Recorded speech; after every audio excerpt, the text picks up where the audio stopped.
di situ saya ya mungkin dari sekian semua teman-teman saya menganggap saya mungkin aneh ya. Itu tapi resiko loh Mas. Dimana semakin banyak orang menganggap saya aneh, disitulah saya bisa kuat di sini untuk menunjukkan ya keanehan saya ini loh membuat saya bisa sukses, bisa melejit, bisa nah lain daripada yang lainnya. Dan prestasinya bagus dong berarti. Itu bisa ya dibilang bagus sekali tidak, tapi dimana kita bisa menemukan keberhasilan dengan keanehan saya seperti ini. Bagi saya itu bukan aneh. Begitu, kita dihalalkan untuk mencari jalan atau usaha untuk bisa memperbaiki diri kita, asalkan caranya benar. Tapi menurut saya dengan seperti ini, dengan memahami karakter saya lahir di tanggal berapa, dengan wetonnya berapa, dan saya pun juga melihat, oh weton pahing itu seperti ini, 14, Neptunya 17 berarti harus ini. Makanya saya itu dulu pernah di YouTube itu pernah gini, Anda ini wetonnya ini dan jalannya di air, saya bingung. Saya bingung di sini. Orang bisanya bilang di air seperti apa ya? Apakah saya harus jadi pelayan? Bener kan Mas? Makanya ternyata di sisi alam semestanya sendiri, karakter kamu adalah karakter seperti cahaya matahari. Unsurmu adalah unsur bumi. Loh, banyak kan, bumi ini adalah sebagai sumber kehidupan. Matahari adalah sebagai sumber pemancaran. Carilah. Kalau kamu memang ini adalah bisa membawa energimu, ini bisa membawa orang lain untuk naik juga karena kamu adalah sumber kehidupan. Makanya kamu harus tahu tugasmu di sini. Kalau semisal ya sekarang saya sales marketing ya Mas. Sales marketing itu adalah tombak suatu perusahaan. Dimana kalaupun memang saya merasa cocok di situ dan itu ada kecocokan sama yang saya lihat, kalau yang memang sumber kehidupan, dimana marketing ini tadi jualan, semakin banyak mereka pun untuk yang lain-lainnya bukan staff marketing pun akan berpangku ke kita untuk berjualan. Mereka saling mendukung. Begitu loh. Pahamilah diri Anda sendiri sebagai makhluk hidup sesuai karakter masing-masing. Kalaupun memang Anda menyadari karakter Anda ini bisa membantu mereka, karena memang manusia hidup sosial itu saling membantu ya dengan karakter masing-masing. Dia paham, dia sadar seperti itu. Saya yakin tidak ada yang merasa tersulitkan, semua pasti akan menjadi satu. Makanya kenapa Eyang Gajah Mada mau menyatukan Nusantara, karena ya ini tadi saling membantu dengan kelebihan masing-masing.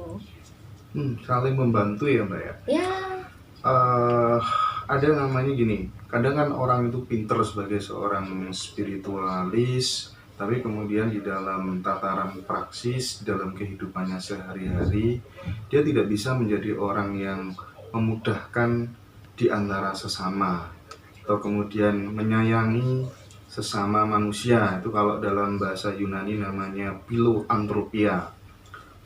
Philo itu menyayangi, anthropia itu manusia, jadi filantropis. Nah, itu mereka lebih asik pada dirinya sendiri, asik dengan wise-wise, asik dengan dawo-dawo, tapi kemudian di dalam aktualisasi kehidupan bermasyarakat, perannya seperti rumah zaman sekarang, sangat minimalis. Itu gimana? Saya ingat Eyang saya pernah bilang seperti ini, jadilah orang yang bermanfaat untuk orang lain.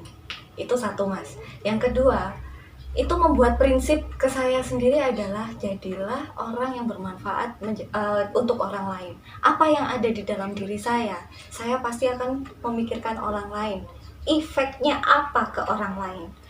Efek baik, buruk itu saya harus tahu. Di mana saya berefek kebaikan, nggak akan mereka melepas ya. Maksudnya ibaratnya adalah seseorang bisa membuat suatu kebaikan dan menguntungkan untuk orang lain, meskipun kebaikan itu tadi nanti ujung-ujungnya untuk dimanfaatkan, yaitu urusan dia. Nah, tapi kita kan di sini adalah memegangnya, berbuatlah atau jadilah orang yang bermanfaat untuk orang lain sebisa mungkin. Saya apapun itu, kalaupun memang saya dibutuhkan bantuan saya bisa ya saya akan membantu. Makanya kalaupun kita sesama spiritual pun kita bisa seperti ini, kita bisa saling belajar ya saling belajar, saling mengetahui satu sama lain. Karena apa? Ya Prinsip saya spiritual ini sendiri adalah masing-masing orang harus bisa, karena memang dimana yang menuntun kita adalah mereka untuk kembali ke Tuhan lagi. Gimana kita mau balik ke Tuhan dengan jalan yang benar, dengan jalan yang suci, kalau kita tidak mau mempelajari perjalanannya. Sama, gimana kita menjadi orang yang sukses kalaupun kita nggak mau bekerja, memahami karakter kita masing-masing. Nah, jadi kalaupun memang tidak bermanfaat untuk orang lain, berarti dia hanya memikirkan dirinya sendiri. Berarti puncak pencapaian seorang spiritualis harusnya adalah kesadaran untuk berkontribusi terhadap sesama. Karena memang spiritual pun menuntut kita untuk mempunyai kesadaran, introspeksi diri, baru kita bisa menemukan Tuhan. Kalau kita tidak introspeksi diri, kita tidak ada kesadaran, ya apa yang kita lakukan jadinya benar semua menurut dia. Gak bisa. Kita harus punya pemikiran yang rasional, Mas. Iya. Rasional di mana manusia ini punya kesalahan. Manusia punya nggak selalu benar untuk menurut kita sendiri. Iya. Saya pun sama. Saya bilang seperti ini pun, kalaupun memang itu ada kesalahan, ya kesalahan pandangan yang seperti apa ke saya. Saya akan mencoba memperbaiki. Oh, ternyata apa yang saya rasakan tidak sama yang dirasakan sama mereka-mereka ini. Karena apa? Pencapaiannya berbeda. Tujuannya berbeda. Kalau mereka tujuannya adalah untuk memenuhi kebutuhan hidupnya, terserah. Tapi kalau di sini tujuan saya adalah saya ingin menjadi orang yang bermanfaat untuk orang lain. Enggak, kalau misalnya ada pertanyaan, pikirkan diri sendiri atau pikirkan orang lain? Jawabannya apa? Saya pasti akan memikirkan orang lain dulu. Oke, ini Karena apa? Perilaku kita akan berefek ke orang lain. Oke, ini sangat linier dengan salah satu, bukan sahabat ya, sudah saya anggap seperti kakak saya sendiri sebenarnya. Dia itu dulu terkenal sekali, semua orang Indonesia bahkan tahu lah ya, tahu. Terus akhirnya dia putuskan untuk berhenti di panggung entertain ya, dan kemudian dia fokus dengan apa sih, saya teringat betul yang sering disampaikan ke saya gini, tulislah apa ya, lukislah masa depanmu sesuka hatimu, tetapi jangan pernah melupakan nilai-nilai sosial. Dan dia berdoa sama Tuhan, Tuhan aku nggak ingin terkenal lagi, aku ingin kemudian hidupku fokus untuk ngurusi anak-anak disabil, kemudian anak-anak yang butuh belajar lukis dan lain sebagainya. Dan dia bilang terakhir gini, kalau kau pengen miskin, pikirkan dirimu sendiri. Kalau kau pengen sederhana, pikirkan dirimu dan keluarga. Tapi kalau kau pengen kaya hati dan kaya raya, pikirkan orang lain. Sepakat gak dengan hal itu? Sepakat. Karena kembali lagi, bermanfaatlah bagi orang lain ya. Maksudnya menjadi orang yang bermanfaat bagi orang lain, dimana kita bisa merasakan. Ada kalanya kita memang harus kembali ke titik nol. Titik nol ini tadi adalah dimana kita mau kembali ke Tuhan ya. Maksudnya menyadari hening ini tadi pun juga adalah salah satu cara untuk kembali nol, kosong. Berarti orang yang sudah mau melepas duniawinya, dia sudah ingin melepas keakuannya. Mengakui bahwa dia hidup di dalam dunia ini tidak punya apa-apa.